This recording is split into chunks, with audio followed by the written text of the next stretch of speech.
यह कैसी दृष्टता है और जो लगातार हो रहा है, और ये किस प्रकार के अनर्गल प्रलाप किया जा रहा है।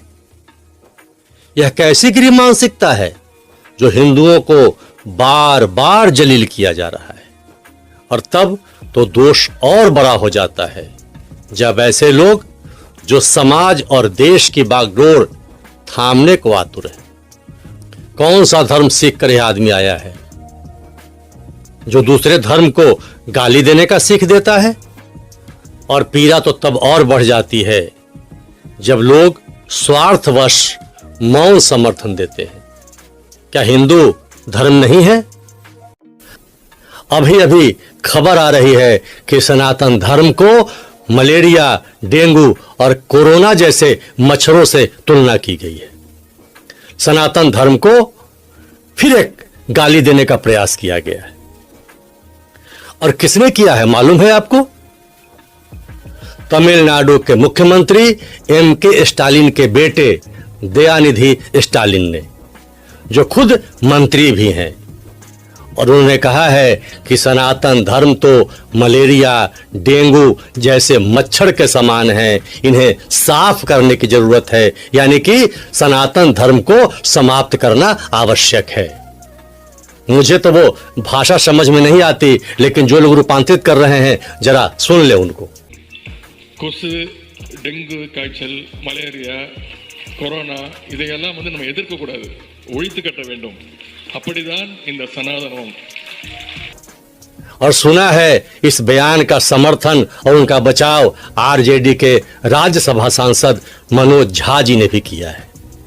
वैसे नेताओं में ऐसे लोगों की कमी नहीं है, और जितने लोग भी मौन हैं वो सब समर्थन ही तो कर रहे हैं। इसीलिए मैंने कहा कि हिंदू धर्म पर अपने बारे में जानना बहुत जरूरी है। और अब उस व्यक्ति को सुनते हैं जो उस मंडली का सबसे अगुआ सदस्य है। सुनिए। और सारी विषमता का कारण भी ब्राह्मणवाद ही है। हिंदू धर्म नाम की कोई धर्म है ही नहीं। हिंदू धर्म केवल धोखा है। एक बार और सुनिए। हिंदू धर्म नाम की कोई धर्म है ही नहीं। हिंदू धर्म केवल धोखा है। पता नहीं किस धर्म से नाता है इनका। इनको मैंने बुद्ध की मूर्ति अपने पीछे रखकर बोलते देखा है। ये तो बुद्ध को भी अपमानित करते हैं। दूसरे धर्म को झूठ कहना, धोखा कहना, क्या इन्होंने बुद्ध से प्रेरणा ली है? और अगर नहीं तो क्या ये बुद्ध को धोखा नहीं दे रहे? खैर, आज हम बात करेंगे हिंदू की, हिंदू धर्म की, और यह ऐसे लोगों का जवाब भी होगा और नई पीढ़ी को जानकारी भी प्राप्त होगी। और मैं हिंदू हूं, इसलिए कुछ तथ्य और कुछ परंपरा को सहज ढंग से आपके सामने रखूंगा, और किसी धर्म को अपशब्द भी नहीं कहूंगा, क्योंकि हमारा धर्म किसी को गाली देने की सीख नहीं देता। ऐसे लोग तो हमेशा ब्राह्मण को गाली देते हैं। मैं पूछता हूं, क्या ब्राह्मण इस देश का नागरिक नहीं है? ब्राह्मणों को गाली देने का फैशन हो गया इस देश में, जैसे ब्राह्मणों की मान और मर्यादा न हो। ये सिर्फ अपने फायदे के लिए, समाज को विभक्त करने के लिए ये साजिश करते हैं। जिस प्रकार बाबा साहेब भीमराव अंबेडकर ने हमें संविधान प्रदान किया है, ठीक उसी प्रकार हमारे ब्राह्मणों ने, ऋषि मुनियों ने हमें संस्कार प्रदान किया है। इसलिए हम दोनों के अनुग्रही हैं। आपको पता है वेद व्यास की जाति क्या थी? क्या आपको मालूम है वाल्मीकि कौन थे? क्या आपको पता है विश्वामित्र कौन थे? क्या आपको मालूम है वेद को लिपिबद्ध किसने किया? क्या पढ़ा है आपने? क्या आप जानते हैं 4 वेद हैं? ऋग्वेद, यजुर्वेद, सामवेद और अथर्ववेद। क्या आपने पढ़ा? ऋग्वेद में 1017 सूक्त हैं, यजुर्वेद में 1886 मंत्र हैं, सामवेद में 460 मंत्र हैं, और अथर्ववेद में 731 मंत्र हैं। सब पढ़ लिया आपने? 18 पुराण, 11 उपनिषद, स्मृति, महाकाव्य। पढ़ने के बाद क्या आपको हिंदू धोखा लगा?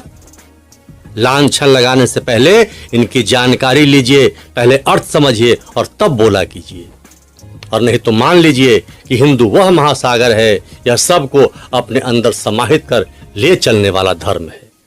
और मुझे हिंदू होने पर गर्व है, और आप जो इस वीडियो को देख रहे हैं, आपको भी हिंदू होने पर गर्व करें और गर्व के साथ इन बातों को सुने और ऐसे लोगों को जवाब देने को तैयार रहें।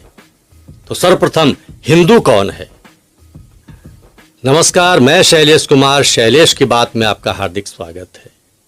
और आज हिंदू धर्म पर बात कर रहे हैं। जैसा कि मैंने कहा कि हिंदू कौन है, और यह बात करना जरूरी भी है, क्योंकि हम उस धर्म से आते हैं जहां सहन शक्ति तो बहुत है, लेकिन समय समय पर उनके जवाब देने की भी आवश्यकता और प्रतिकार करने की भी जरूरत है। याद कीजिए, वासुदेव कृष्ण ने शिशुपाल की 100 गालियां माफ की थी, पर जैसे ही 101 गाली हुई, कृष्ण ने शिशुपाल को दंडित किया था। और हम उसी धर्म से आते हैं, वासुदेव के धर्म से, राम के धर्म से। और आज हम बात करेंगे हिंदू धर्म की, हिंदू संस्कृति की और हिंदू के सच्चाई की, और साबित करेंगे कि हम क्या हैं और कहां से आए हैं और हमारे धर्म और संस्कार क्या हैं। इसके लिए लोकमान्य तिलक की कुछ पंक्तियों पर हम नजर डालते हैं, जो संस्कृत में उन्होंने लिखा है। लोकमान्य तिलक ने यह लिखा है कि पूरब पश्चिम में समुद्र, दक्षिण में समुद्र और उत्तर में सिंधु नदी के उद्गम तक, इन 4 सीमाओं के भीतर जो देश है वही भारत भूमि है। यह भूमि जिनकी पितृभूमि तथा पुण्य भूमि है, वही हिंदू हैं। अब जो यहां रहकर हिंदू धर्म पर प्रश्न उठाते हैं, क्या उनके पितृभूमि नहीं है? जब उनको खुद पता नहीं है कि वह कौन है, तो दूसरों को ज्ञान क्या दे रहे हैं? चलिए आगे चलते हैं। हाँ, लेकिन अभी तक शैलेश की बात को सब्सक्राइब नहीं किया है तो सब्सक्राइब कर दें और लाइक भी कर दें। वास्तव में हिंदू धर्म आगम है। इसके बारे में यह कहा जा सकता है कि यह बहुत सारी संस्कृतियों को जोड़कर एक साथ धीरे धीरे अपने को गढ़ता गया है। अन्य धर्मों में अगर ले लें तो इस्लाम धर्म किसी एक व्यक्ति से शुरुआत होती है, आप ईसाई को ले ले, किसी एक व्यक्ति से शुरू होता है। लेकिन यहां कोई एक व्यक्ति से शुरू नहीं होता, यह कई लोग इसमें जुड़ते जाते हैं और संस्कृति आगे बढ़ती जाती है। कई संस्कृतियों का मिलन है यह, और जुड़ते जुड़ते यह एक महान संस्कृति और महान धर्म बन गया। नहर और पोखर बनाए जाते हैं, परंतु नदियां सभी को समावेशित करती हुई एक प्रवाह ले लेती है और अपनी दिशा हर समय अपने अनुसार तय करती है।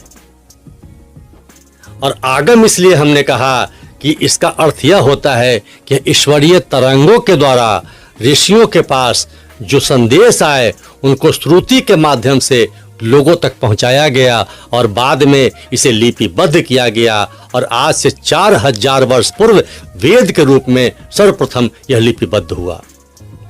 लेकिन चूंकि यह आगम है, इसकी बहुत सारी बातें पहले से चली आ रही हैं, इसलिए इस संस्कृति या इस धर्म की शुरुआत के बारे में सही आकलन करना मुश्किल है।